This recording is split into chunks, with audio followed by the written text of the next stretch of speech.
In the world of superheroes, dying in combat is almost a cliché, but dying at the hands of your enemy, using your own weapon, that's something else. And that's exactly what happened to Elektra. Elektra Natchios, a lethal assassin trained by the Hand, and the impossible love of Daredevil. At the time, she was acting as the Kingpin's personal assassin, which put her right in the crosshairs of one of the most psychotic killers in the Marvel Universe, Bullseye. Bullseye didn't just want to eliminate Elektra, he wanted to reclaim his place as the Kingpin's #1 assassin. His ego wouldn't allow him to share the throne with anyone. When they met, they both knew only one would walk away alive. The fight was swift, precise, lethal, and in a moment of carelessness, Elektra let her guard down. Bullseye snatched her own sai, the weapon he'd used to kill so many times, and with a sadistic smile, he ran her through with it. Elektra fell, bleeding in the street, unable to say a word. Daredevil found her still alive,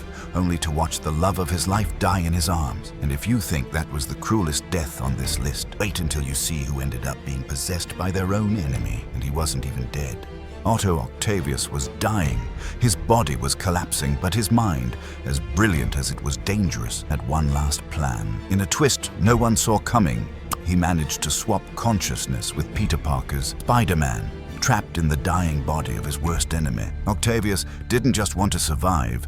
He wanted to prove he could be a superior Spider-Man, not just better, but more efficient, more relentless, more ruthless. Peter Parker, now trapped in Otto's dying body, tried to reverse the transfer, but time was working against him. With his last breath, he understood the terrifying truth. He was no longer the hero, only an echo. Thus was born the superior Spider-Man, with Peter's memories, body, and life. With the mind and pride of a villain, Spider-Man without moral boundaries, with only one rule: to deliver justice his way. Peter died, but not completely. His legacy and his conscience would remain like a shadow. Can a villain become a hero? Or does he simply redefine what it means to save the day? The next death leaves no room for doubt, because the symbol of America was killed in broad daylight.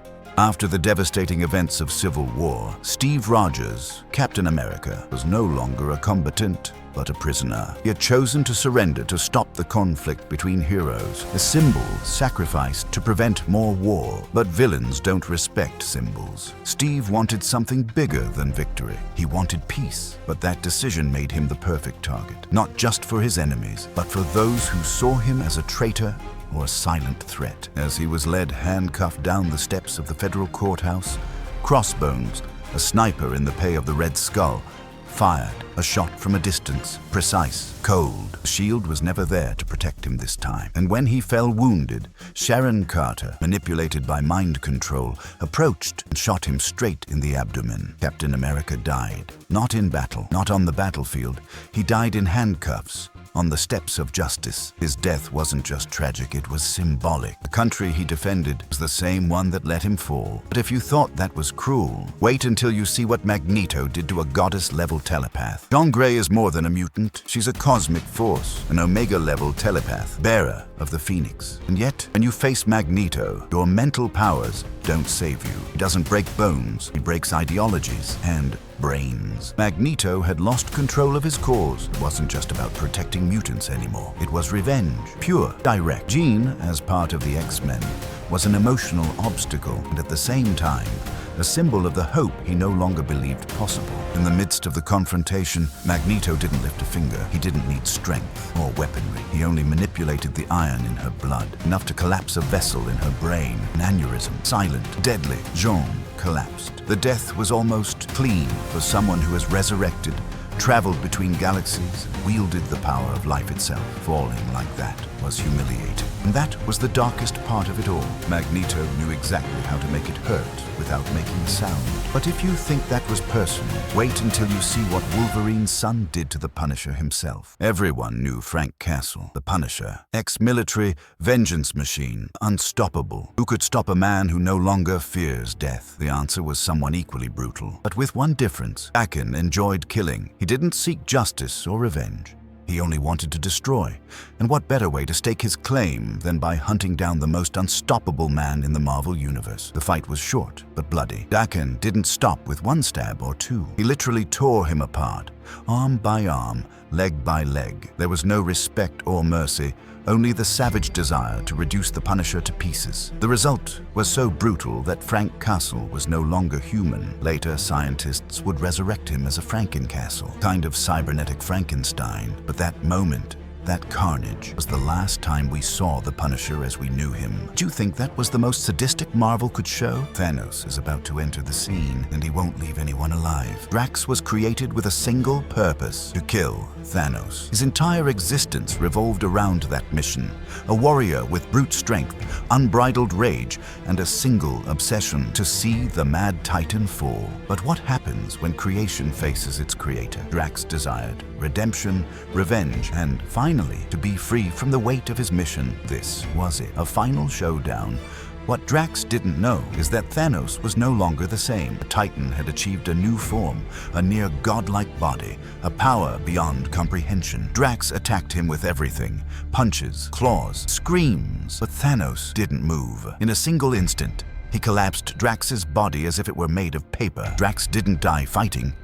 He died silently, crushed, humiliated, destroyed by the very thing he was created to destroy. An ironic and tragically poetic death. But what Thanos did next was far more than personal. In the next scene, he not only destroys a hero, but almost wipes out an entire squad with a single snap. It all started with a simple television show. The new warriors were young, popular, and somewhat reckless. Instead of carefully planning their next mission, they decided to film it live. The reason? More ratings, more fame. Their goal was to stop a small group of villains hiding in Stamford, Connecticut. Among them was Nitro, an unstable villain with explosive powers. The intention was to capture him and look like heroes on screen, but they underestimated the danger. In a tense second, Nitro shouted, "Now you see what I can do," and exploded. The shockwave leveled everything around him: schools, houses, cars, people. More than 600 civilians died, including children. The impact wasn't just physical, it was political, it was emotional, it was the catalyst for the Superhuman Registration Act. Nitro didn't just kill the new warriors, he killed public trust in superheroes. And from that dust, a war between heroes was born. But what happens when the murder comes from an enemy who is no longer human? In the next scene, a killer cyborg impales an X-Men with his arm. The world was on the brink of mutant collapse in a brutal battle against Bastion, the techno-organic enemy who was not just a villain, but a fusion of man, machine, and pure anti-mutant hatred. While the X-Men fought to survive, Nightcrawler had a clear mission: to save Hope Summers, the first mutant born after M-Day, and key to the mutant renaissance. Because without her, everything would end. Kurt Wagner, the blue-skinned, pure-hearted teleporter, didn't hesitate for a second. He took a risk and gave everything to save her. In the most desperate moment, he teleported away with Hope in his arms. But he wasn't fast enough. Bastion, more machine than living being, pierced Nightcrawler's chest with his arm just as they dematerialized. The impact was fatal, and Nightcrawler died smiling. His sacrifice saved Hope and,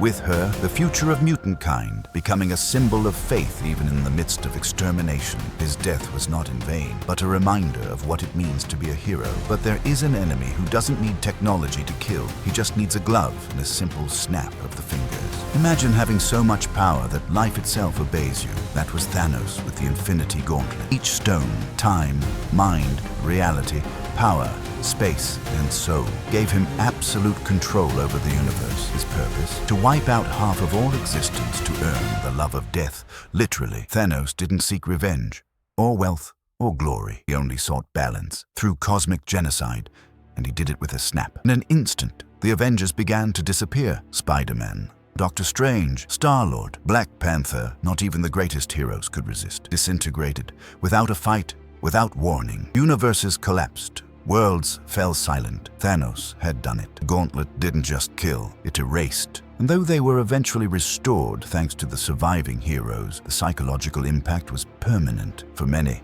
that was the moment they understood that real death needn't be bloody.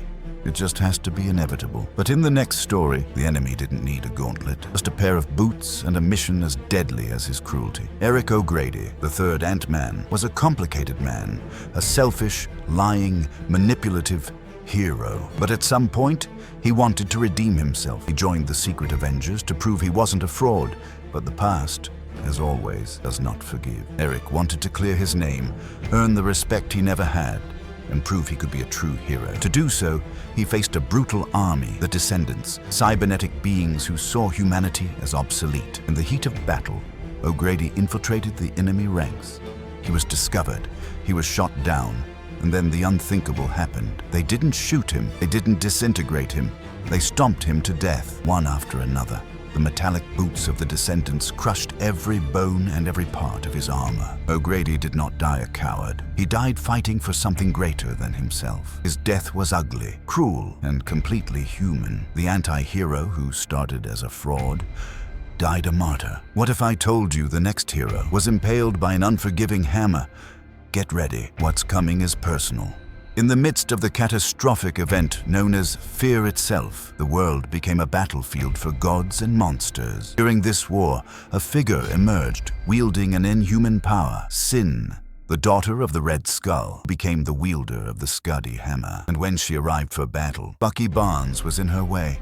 Bucky wasn't just a temporary replacement for Captain America. It was a symbol of redemption, of second chances, and of quiet bravery. His only mission was to protect his own, to protect the nation. But sometimes, not even the bravest can stop the hammer of hatred. In the heat of combat, Sin faced him mercilessly. She didn't want to defeat him. She wanted to destroy him. And with a single, brutal blow, the hammer pierced his chest as if the shield had never existed. Bucky's body fell, bloodied and lifeless. The heroes lost more than a comrade. They lost a friend. They lost a man who died standing. His death made it clear that no legacy is untouchable, and that sometimes symbols fall. But if you thought a hammer was lethal, get ready to see what a simple fist can do.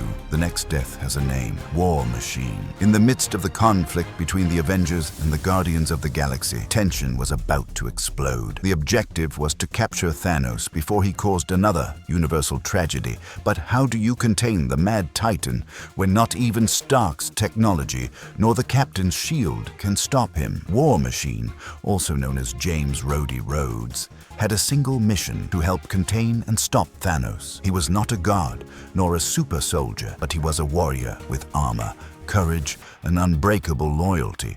And that was enough for him to take the first step, even if it would be his last. Thanos was imprisoned by Doctor Strange's spells and containment rays. Everything seemed controlled until Thanos feigned surrender. When Rhodey approached to secure the containment, Thanos was waiting for him. In the blink of an eye, Thanos closed his fist and brutally pierced War Machine's chest. The armor cracked, blood gushed out, and a hero's heart stopped beating. In silence, Rhodey's body collapsed lifelessly, and with that, the message was clear: no one is safe, not even those with a reactor in their chest. And if you think that was shocking, wait to learn about the next death, where the villain was a child with a killer smile, the most disturbing death scene metal ever witnessed. Arcade, a villain who blends sadism with spectacle, needs neither brute strength nor cosmic powers, only a sick creativity and a terrifying smile. And this time, his new game would be his masterpiece. Arcade has always had an obsession with control, but this time he went further. His goal was to create a reality show where young heroes would be forced to kill each other, like a macabre version of the Hunger Games within the Marvel Universe. His most shocking victim would be Metal, the teenager with metallic skin and a noble heart, who was kidnapped along with other young heroes and thrown into a deadly arena. Arcade altered the rules so that if someone didn't die, another would be publicly executed. The pressure, fear, and psychological manipulation shattered any attempt at unity among the youths. And then came the moment that broke everything. Arcade activated a remote execution system and, without giving him a chance to escape or fight, completely disintegrated Metal in front of everyone.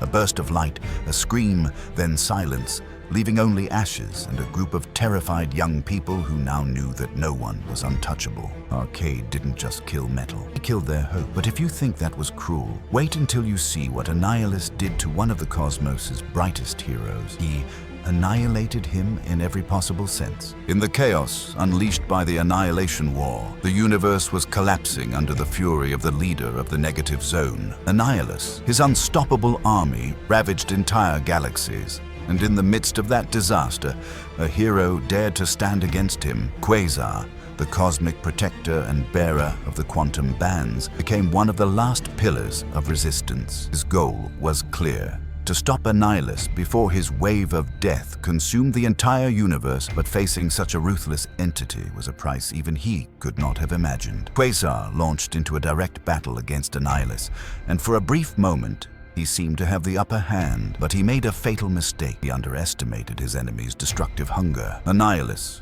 without any mercy, brutally tore the quantum bands from him, and with them, unleashed a torrent of energy that tore Quasar apart from the inside out. There was no body, no warning, just an explosion of cosmic light, and then nothingness. Quasar was literally annihilated, becoming another victim of Annihilus's absolute dominion. And for the universe, it was a colossal loss. But as the universe mourned Quasar on Earth, another silent tragedy was brewing, one that would explode from within a very beloved heroine. And this time, the threat was a Skrull infiltration. At the peak of the event, known as Secret Invasion, the Skrulls, masters of deception and genetic manipulation, had taken the place of several heroes without anyone noticing. It was all a silent chess game until they made their final move, and the piece they sacrificed was the Wasp. Janet only wanted to protect Earth. Fighting alongside the Avengers had been her life, but the betrayal came from her own side. One of the infiltrated Skrulls, using modified technology, injected her with an unknown particle disguised as a power upgrade, which would end up transforming her into a living bomb. During the final battle against the Skrull invasion, Janet began to lose control over her size and energy. She was expanding and releasing destructive radiation. Within seconds, she became a threat to everyone around her. Her body was exploding from the inside out. The heroes, desperate, couldn't stop her. Thor, with a broken heart, used his hammer to transport her to another plane, preventing the explosion from annihilating the others, but it was already too late. The Wasp vanished in a burst of energy, a victim of a plan as twisted as it was brilliant. It wasn't a death in battle. It was an assassination from the shadows. With Janet gone and the truth behind her death revealed, heroes knew the rules of the game had changed, and as the world tried to put itself back together, another name was already on Hydra's execution list: Rick Jones. The kid who was the Hulk's first partner, the one who fought alongside Captain America, Marvel, and even the Avengers, was always in the background but always there. However, this time, his loyalty would cost him his life. Rick never wanted to be a hero, just wanted to do the right thing. When Hydra, led by a corrupted version of Captain America, took control of the US in the Secret Empire saga, Rick became one of the few who dared to resist. He knew secrets, vital information, and that made him target number one. Captured by Hydra, Rick was tortured and pressured to give up the codes and information he knew, but he didn't speak a single word. For Hydra, that was enough. A traitor who could not be converted had to be eliminated. In front of a camera, with Steve Rogers present as a symbol of the new order, Rick Jones was executed by a firing squad. Thus, Hydra sent a message to the world. Resistance is paid for in blood, but it also ignited a spark, because with his death, Rick inspired many to fight harder. Rick did not die in vain. His execution became a call to rebellion, because sometimes heroes don't wear capes, just courage. And with that, we have remembered 16 shocking moments where heroes fell, murdered at the hands of villains. But you tell me, which of these deaths shocked you the most? Leave it in the comments. And don't forget that on this channel, the brutal and the epic are always told.